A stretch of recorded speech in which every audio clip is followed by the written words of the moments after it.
Hello friends, welcome to best preparation with अनुराग।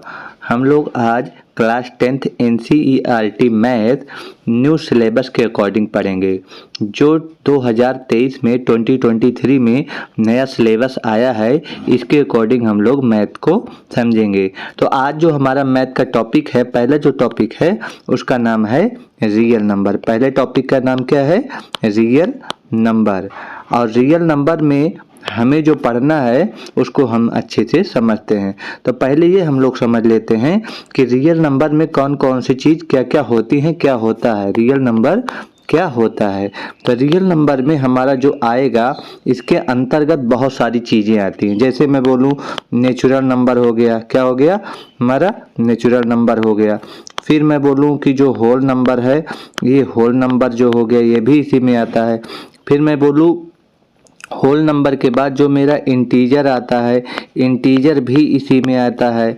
अब फिर इसी के आगे मैं बोलूँ कि जो रेशनल नंबर होता है, वो रेशनल नंबर भी इसी में ही आता है। और इसके आगे जो इरेशनल नंबर आता है, वो इरेशनल नंबर भी इसी में आएगा। अब बात उठता है कि जब मैं यहाँ पे नेचुरल नंबर की बात किया हूँ, तो नेचुरल नंबर में मेरा 1 से शुरू होता है, 2, 3 होते होते कहाँ तक जाता है? इन्फिनिटी। वहीं जब होल नंबर की अगर मैं बात करूं तो ये 0 से शुरू होता है और ये कहाँ तक जाता है? ये भी होते होते इन्फिनिटी तक जाता है। बट अगर मैं इंटीजर की बात करूं तो इसकी अगर कैटेगरी को मैं बताऊं तो ये 2 कैटेगरी में डिवाइड होता है। एक होता है पॉजिटिव इंटीजर, एक क्या होता है? पॉजिटिव इंटीजर, और दूसरा होता है निगेटिव इंटीजर। पहला क्या होता है? Positive integer. तो पॉजिटिव इंटीजर कहाँ से होता है? यहाँ पे +1 से शुरू होके ये कहाँ तक जाता है? प्लस इन्फिनिटी तक। और निगेटिव इंटीजर -1 से शुरू होके कहाँ तक जाता है? माइनस इन्फिनिटी तक। अगर वहीं मैं बात करूँ कि जो रेशनल नंबर है, वो रेशनल नंबर कहाँ तक आता है, तो रेशनल नंबर में हम लोग समझते हैं कि जो हमारा रेशनल नंबर है उसमें मेरा आता है पॉजिटिव वाला, निगेटिव वाला और अपॉन वाला। अपॉन वाले का मतलब अगर मैं बोलूँ 5/3, या फिर मैं बोलूँ 10/2, या फिर अगर मैं बोलूँ 102/12, तो ये सारे हमारे रेशनल नंबर हैं। इस रेशनल नंबर में क्या आता है? ऐसे नंबर जिसका क्या ना हो सके, ऐसे नंबर जिनका हम निकाल ना सके, प्राइम फैक्टराइजेशन ना हो सके। जैसे एग्जांपल अगर मैं बोलूँ, देखिए इरेशनल नंबर के बारे में अगर हम समझें, इरेशनल नंबर, अगर इरेशनल नंबर के बारे में अगर मैं बात करूं तो यहाँ पे ऐसा होगा जिसका फैक्टर ना हो सके। जैसे 11 का फैक्टर नहीं हो सकता, तो ये इरेशनल नंबर है। लेकिन अगर मैं बोल दूँ 144, तो ये किसका होता है? परफेक्ट स्क्वायर होता है 12 का। यानी कि अगर 12 का परफेक्ट स्क्वायर हो गया तो ये इरेशनल नंबर नहीं है। अगर मैं बोलूँ √10, तो √10 भी मेरा इरेशनल नंबर होगा। तो ऐसे नंबर इरेशनल नंबर में आते हैं। बात करें अगर हम अपने टॉपिक पे आते हैं, चलिए मेरा जो टॉपिक है उस पे हम लोग समझते हैं। आज जो मेरा टॉपिक है उस पे रियल नंबर के इंट्रोडक्शन को लेकर हम लोग बात करते हैं। रियल नंबर के इंट्रोडक्शन में अगर मैं बात करूं तो अब एक चीज समझ में आ गया कि रियल नंबर सारी संख्याओं का मिश्र है।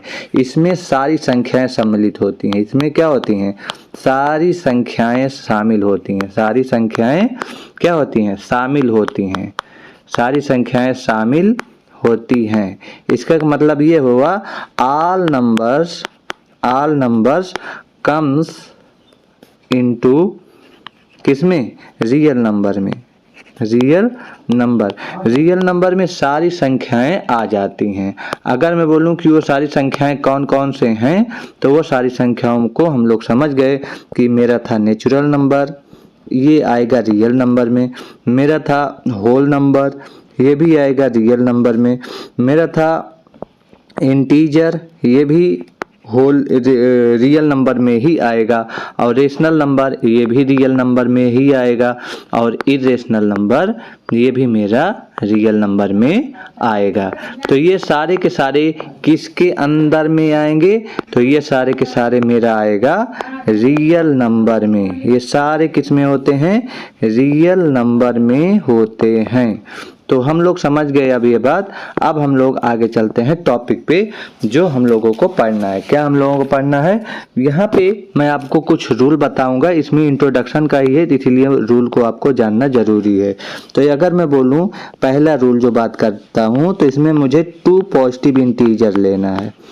2 पॉजिटिव इंटीजर, अगर मैं 2 पॉजिटिव इंटीजर ले लिया, 2 पॉजिटिव इंटीजर, सपोज डेट मेरा 2 पॉजिटिव इंटीजर्स क्या है, मैंने एक को ए एज्यूम किया, दूसरे को बी एज्यूम किया।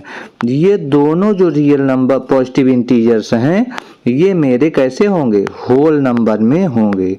और यहाँ पे आपको दिमाग में रखे रहना है कि जो ये ए है ये अंदर में रहता है और जब हम डिवाइड करते हैं तो ये बाहर रहता है। ये आप लोगों ने भाग दिया होगा, बचपन में डिवाइड किया होगा इस तरह से। तो ए वाला अंदर में, बी वाला बाहर रहता है। तो यहाँ पे मुझे एक रिलेशन प्राप्त होता है, एक रिलेशन मिलता है। और वो रिलेशन क्या है? जो मुझे यहाँ पे रिलेशन मिला, जब मैं इसको एक डिवाइड करूँगा तो मुझे रिलेशन ये मिला, ए इक्वल टू क्या होता है? B q plus r. ये कहाँ से आया? बात आई ये कि ये कहाँ से आया। तो देखिए, अगर मैं यहाँ पे बात करूँ कि यहाँ पे अगर मैं इसको डिवाइड करता हूँ इन दोनों को, तो यहाँ पे कुछ ना कुछ आएगा आपका कोशेंट। और यहाँ पे जब मैं इसको सब्ट्रैक्ट करूँगा, यहाँ पे कोई गिनती लिखूंगा इस जगह पे और सब्ट्रैक्ट करूँगा तो यहाँ पे मेरा रिमाइंडर आएगा। तो यहीं पे जो ए हो गया मेरा, ये ए यही हो गया, ए इक्वल टू क्या हो जाए? इन दोनों का मल्टीप्लाई बी क्यों हो गया और ये प्लस में आर। तो ये मेरा रिलेशन प्राप्त हुआ। पहला रूल हमारा यही है। दूसरे रूल पे अगर हम बात करें, जो दूसरा रूल है वो क्या कहता है, तो दूसरे पे चलते हैं। कह रहा है यहाँ पे हमको पढ़ना है यूक्लिड थ्योरम पढ़ना है। क्या पढ़ना है? Euclid's theorem. अब ये यूक्लिड्स थ्योरम क्या होता है इसके बारे में हम लोग समझ लेते हैं, या फिर इसको हम लोग कहते हैं यूक्लिड एल्गोरिदम थ्योरम। क्या बोलते हैं? यूक्लिड्स एल्गोरिदम, ठीक। या इसे हम लोग और भी बोल सकते हैं यूक्लिड्स डिवीजन एल्गोरिदम, ठीक है ना। तो ये मेरा हो गया। अब इसी को मुझे समझना है क्या कहता है ये यूक्लिड एल्गोरिदम, तो उसको हम लोग समझ लेते हैं। यहाँ पे मुझे 2 पॉजिटिव इंटीजर लेना है, 2 पॉजिटिव इंटीजर्स। यहाँ पे मुझे 2 पॉजिटिव इंटीजर्स लेना है। अब वो 2 पॉजिटिव इंटीजर्स कौन कौन से होंगे? अभी मैंने बताया, एक होगा ए तो दूसरा क्या हो जाएगा? बी। याद रखना, ए जो होगा वो ग्रेटर देन होगा बी से। इसमें याद रखना, ए ग्रेटर देन बी से। इसका एक मतलब ये हुआ कि जो ए है वो अंदर रहेगा और बी जो है वो बाहर रहेगा, ठीक है ना। अब यहाँ से इन दोनों का मुझे क्या निकालना होता है? HCF। जो मेरा यूक्लिड डिवीजन एल्गोरिदम है वो बेसिकली किस लिए होता है? HCF निकालने के लिए होता है, यानी कि HCF फाइंड आउट करने के लिए होता है। लेकिन बात आती है कि ये HCF फाइंड कैसे करेंगे हम लोग, हाउ कैसे फाइंड आउट करेंगे? तो बात यहाँ पे आते हैं, उसके कुछ स्टेप्स हैं। उसके कुछ क्या है? स्टेप्स हैं। वो सारे स्टेप्स कौन कौन से हैं हम लोग चलिए समझ लेते हैं। जो पहला स्टेप्स की अगर मैं बात करूं, वही फार्मूला लिखना है मुझे, ए इक्वल टू क्या होगा? B q plus r. और यहाँ पे दिमाग में ये रखे रहना, ये आर मतलब रिमाइंडर मेरा कहाँ तक होना चाहिए? 0 तक होना चाहिए। 0 से और छोटा नहीं होना चाहिए, माइनस में नहीं जाएगा, या फिर 0 के इक्वल होना चाहिए। और ये किससे? तो याद रखे रहना, जो ये मेरा B है, यानी कि जो ये B है यानी कि जो डिवाइजर है, देखिए इससे बड़ा होना चाहिए। एक चीज यहाँ पे समझ लीजिए कि ये मेरा अंदर में रहता है A और ये रहता है B और ये ऊपर रहता है Q, और नीचे जब सब्ट्रैक्ट करते हैं यहाँ पे कुछ लिख कर तो ये आता है R। इसको हम लोग बोलते हैं डिविडेंड। क्या बोलते हैं? डिविडेंड। और ये है हमारा डिवाइजर। क्या है? मेरा डिवाइजर है। और इसे हम लोग बोलते हैं कोशेंट। इसे हम लोग क्या बोलते हैं? कोशेंट बोलते हैं। इसे हम लोग कोशेंट। और ये हमारा क्या है? रिमाइंडर। ये हमारा क्या है? रिमाइंडर है।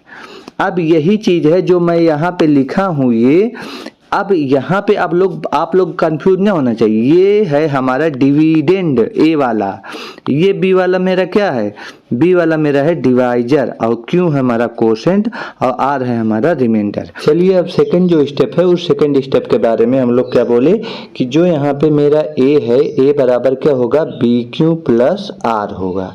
और अभी मैंने बताया आर मेरा 0 से छोटा या उसके बराबर, लेकिन किससे, बी से छोटा होना चाहिए, ये कंडीशन है।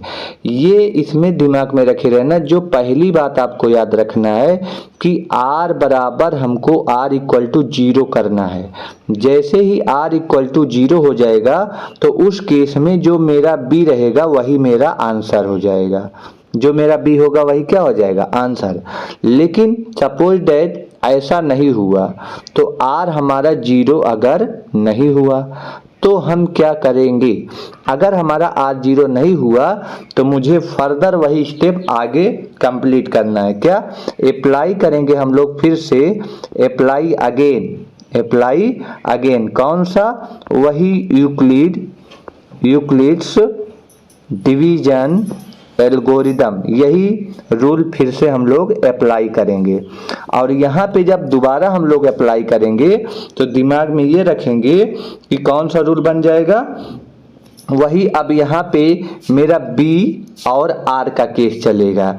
यानी कि अब यहाँ पे मैं डिवाइड करूँगा किसको, B को R से। यहाँ पे तब तक ऐसे करते रहेंगे जब तक हमारा R 0 ना बन जाए, जब तक हमारा R 0 ना बन जाए तब तक हम ऐसा करेंगे। अब आगे हम लोग चलते हैं इसके थर्ड यानी कि तीसरे कॉन्सेप्ट पे, जो आप लोगों को समझना है। क्या है थर्ड कॉन्सेप्ट, तो थर्ड वाला समझिए आप लोग, इसको हम बोलते हैं फंडामेंटल थ्योरम ऑफ अरिथमेटिक्स। यहाँ पे हम लोग क्या समझेंगे, हमने कंपोजिट नंबर ले लिया, क्या ले लिया, कंपोजिट नंबर ले लिया। यहाँ से हमने एक कंपोजिट नंबर लिया, जो कंपोजिट नंबर लेंगे उसका हम लोग क्या करेंगे, फैक्टर करेंगे। क्या करेंगे, फैक्टर करेंगे। और कैसा फैक्टर होना चाहिए, वो प्राइम फैक्टर होना चाहिए। कैसा फैक्टर होना चाहिए, प्राइम फैक्टर होना चाहिए। वो हमारा क्या कहलाएगा, fundamental theorem of arithmetic. Example अगर हम लोग देखें तो यहाँ पे एक एग्जाम्पल से समझ लेते हैं हम लोग। जैसे मैंने 12 ले लिया, 12 को मुझे, यह एक क्या है, कंपोजिट नंबर है, इसका मुझे फैक्टर करना है। तो मैं क्या लिख दूंगा, 2 6 जा 12। बट यहाँ पे 2 तो प्राइम नंबर है, ये अपने आप से कटेगा। बट यहाँ पे 6 प्राइम नंबर नहीं है। प्राइम नंबर क्या होता है, प्राइम नंबर ऐसी संख्या होती है जो अपने आप से कटती है। किससे कटती है, अपने आप से कटेगी। तो ये 6 अपने आप से थोड़ी ना, अपने आप से तो ये कट ही रही है, बट ये 2 से भी कट जा रहा है और 3 से भी कट जा रहा है। तो यहाँ पे यह जो 6 है यह प्राइम फैक्टर नहीं है। तो इसको मुझे प्राइम फैक्टर बनाने के लिए 2 तो ऐसे लिख ही दिया, इस 6 को मुझे क्या लिखना होगा, 2 3 जा 6। तो यहाँ पे इस 6 को मैं 2 × 3 लिख दूंगा। तो ये देखिए 2 × 2 × 3, ये जो मेरा आया यही मेरा प्राइम फैक्टराइजेशन है, और इसे ही हम लोग बोलते हैं फंडामेंटल थ्योरम ऑफ अरिथमेटिक। तो यहाँ पे आप लोग इसको समझ गए। अब मैं चलता हूँ अगले कॉन्सेप्ट पर। अगला कॉन्सेप्ट है मेरा, वो किसका है, टर्मिनेटिंग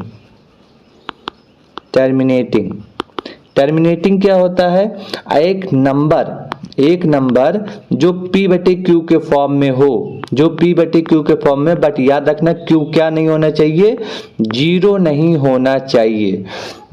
इसको अगर मैं बात करूं टर्मिनेटिंग, ये कब होगा, ये टर्मिनेटिंग एक ही कंडीशन में होगा, जो ये मेरा Q है, यह जो Q है ये 2 की पावर n इंटू 5 की पावर m इंटू 5 के पावर m टाइप का अगर बन जाए, 5 के पावर m टाइप का अगर यह बन जाए तो ये मेरा कैसा नंबर कहलाएगा, टर्मिनेटिंग नंबर कहलाएगा।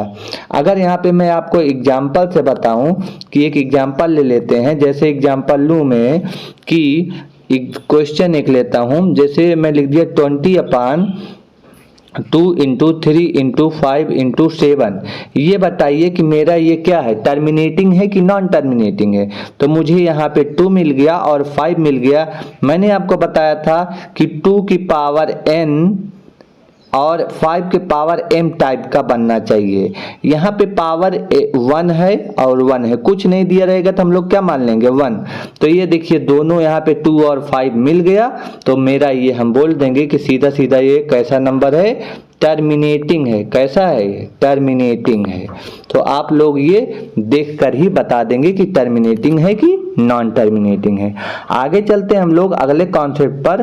तो यहाँ पे जो मेरा अगला कॉन्सेप्ट है वो है नॉन टर्मिनेटिंग का। किसका है, नॉन टर्मिनेटिंग।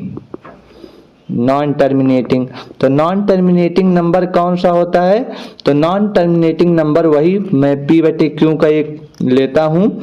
P/Q का एक होना चाहिए नंबर। याद रखना Q मेरा 0 नहीं होना चाहिए, Q मेरा 0 नहीं होना चाहिए।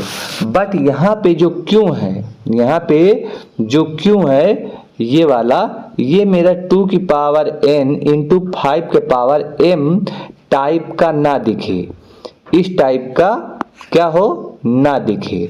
अगर इस टाइप का नहीं दिखेगा तभी ये मेरा नॉन टर्मिनेटिंग नंबर होगा। जैसे एक एग्जांपल मैं लूँ, यहाँ पे एग्जांपल अगर मैं एक लूँ कि 20/7 इंटू 5 इंटू 3 इंटू यहाँ पे लिख देता हूँ 11। तो बताओ ये कैसा नंबर है, तो 5 तो मिल गया मुझे, बट यहाँ पे 2 नहीं कहीं दिख रहा है, 2 कहीं नहीं दिख रहा है। तो मैं सीधा सीधा बोल दूंगा कि ये कैसा मेरा नंबर है, नॉन टर्मिनेटिंग नंबर है। कैसा नंबर है ये, नॉन टर्मिनेटिंग है। तो आप लोग समझ गए कि टर्मिनेटिंग क्या होता है, नॉन टर्मिनेटिंग क्या होता है, फंडामेंटल थ्योरम ऑफ अरिथमेटिक क्या है, यूक्लिड डिवीजन एल्गोरिदम क्या है, और कैसे यूक्लिड डिवीजन एल्गोरिदम का प्रयोग करते हैं हम लोग, अप्लाई करते हैं। अब अगला है हमारा, यहाँ पे जो हम लोग समझेंगे वो है इरेशनल। तो पहले हम लोग समझ लेते हैं रेशनल नंबर क्या होता है। रेशनल नंबर, रेशनल नंबर ऐसा नंबर होता है जो P/Q के फॉर्म में लिखा जा सके, P/Q के फॉर्म में लिखा जा सके। बट समझ लेना कि Q यहाँ पे 0 नहीं होना चाहिए।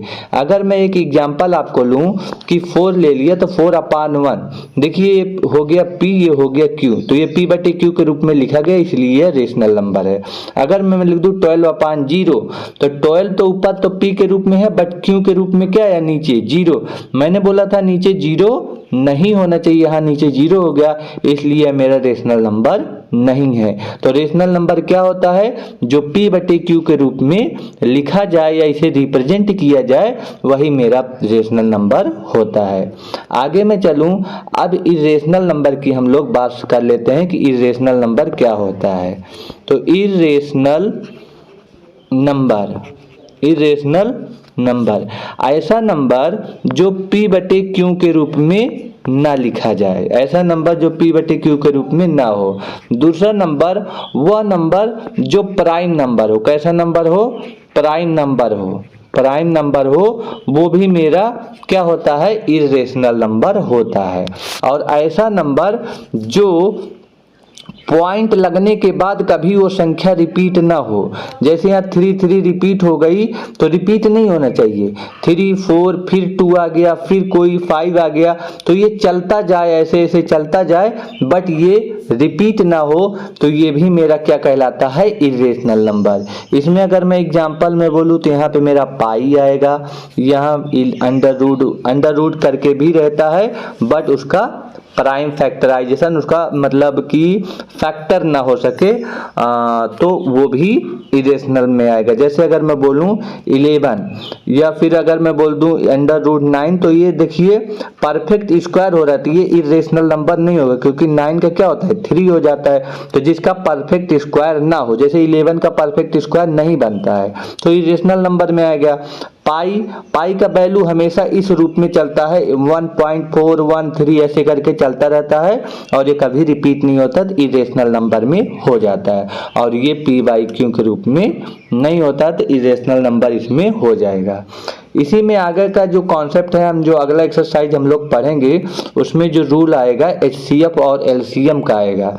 HCF का मतलब होता है हाईएस्ट कॉमन फैक्टर। क्या होता है? Highest common factor. अब हाईएस्ट कॉमन फैक्टर की अगर बात करूं, मान लीजिए कोई भी यहाँ पे डिजिट मैं ले लेता हूँ 4। अब 4 को मैं देखता हूँ किससे यहाँ पे डिवाइड होता है, तो यहाँ पे मैं देखता हूँ 1 से डिवाइड हो जाता है, 4 2 से डिवाइड हो जाता है और 4 4 से डिवाइड हो जाता है। तो यहाँ पे HCF की अगर मैं बात करूँ तो ऐसा नंबर लेना है मुझे जो हाईएस्ट हो, ऐसा नंबर लेना है जो क्या हो? हाईएस्ट हो, वो मेरा हो जाएगा। तो जो हाईएस्ट वाला होगा वो हो जाएगा। अब उसी में आता है एक लोएस्ट, यानी कि LCM की अगर मैं बात करूं LCM, तो यहाँ पे मेरा आएगा लोएस्ट कॉमन फैक्टर। क्या आएगा? Lowest common factor. तो यहाँ पे लोएस्ट कॉमन फैक्टर में मैं क्या करूँगा, जैसे कोई भी नंबर होगा मेरा वो फैक्टर होता चला जाएगा और फिर उसको मैं मल्टीप्लाई कर लूँगा, सारे के सारे नंबर को मेरा LCM में आएगा।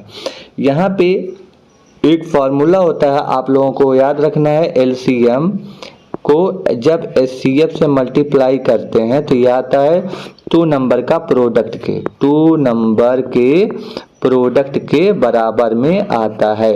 इसका क्या मतलब हुआ? इसका मतलब ये हुआ कि product of 2 number, product of 2 number equal to क्या होता है? LCM into HCF। तो ये हमारा फार्मूला है, ये भी आपको दिमाग में रखे रहना है। तो आज का हमारा जो इंट्रोडक्शन का लेक्चर है यहीं तक है। आप लोगों को कैसा लगा ये वीडियो, आप लोग अपने कमेंट जरूर करना और प्लीज़ शेयर सब्सक्राइब जरूर करिए। चलिए हम लोग मिलते हैं अगले वीडियो पे।